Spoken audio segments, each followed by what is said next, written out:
Donald Trump reacts to Wagner mutiny in Russia. Former President Donald Trump reacted on Saturday to the Wagner Group's mutiny in Russia, which has now been de-escalated, as convoys of the private military company turned around and went back to their field camps. On Friday, Prigozhin revolted against the Russian Defense Ministry and accused the Russian military of attacking his mercenaries' positions in Ukraine. Prigozhin, who was once an ally of Russian President Vladimir Putin, claimed that the Russian leader's justifications for invading Ukraine were lies. In addition, the Wagner Group has been helping Russian forces with their military operations in the Russia-Ukrainian war that began last February. Trump, who has repeatedly said that Russia would have never invaded Ukraine if he was still in office, reacted to Wagner's rebellion and said that China and Russia were natural enemies until Joe Biden became president. A big mess in Russia, but be careful what you wish for. Next it may be far worse. The former president wrote on Truth Social on Saturday. The former president said in another Truth Social post on Saturday that Biden will do about Russia whatever President Xi of China wants him to do.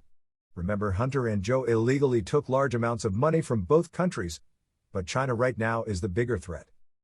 Trump made his remark in an apparent reference to Hunter Biden's alleged business dealings with Ukrainian and Chinese companies that are currently being investigated as part of claims that President Biden was involved in a bribe scheme. China and Russia, until Biden came along, have always been natural enemies, with China wanting large portions of largely unpopulated Russian land to have for their much larger population. This is China's heretofore unthinkable opportunity, much bigger than Taiwan, which to President Xi can wait, Trump added in his post. Meanwhile, Wagner Group's mutiny raised concerns about what Dmitry Medvedev, deputy chairman of the Security Council of the Russian Federation, described as a staged coup d'état.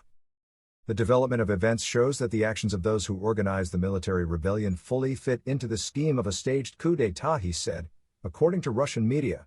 The world will be brought to the brink of destruction if the nuclear weapons are in the hands of bandits. The crisis will not be limited to one country. An emergency meeting was held in a morning call on Saturday in which foreign ministers of the G7 and the European Union, EU, High Representative for Foreign Affairs and Security Policy discussed the situation in Russia, U.S. Secretary of State Antony Blinken tweeted. The advance toward Moscow ended by Saturday afternoon, according to Prigozhin, who said that his convoys are turning around. Putin's top ally, Belarusian President Alexander Lukashenko, was part of negotiations to de-escalate the situation. Prigozhin ended up accepting a proposal to stop the group's advancement inside Russia, among other de-escalation steps, according to Lukashenko's press service. They were going to dismantle PMC Wagner. We came out on 23rd of June to the March of Justice. In a day, we walked to nearly 200 kilometers away from Moscow. In this time, we did not spill a single drop of blood of our fighters. Now, the moment has come when blood may spill.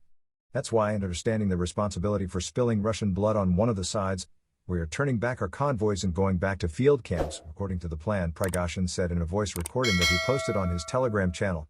Newsweek reached out to Trump's press team via email for comment on the situation in Russia.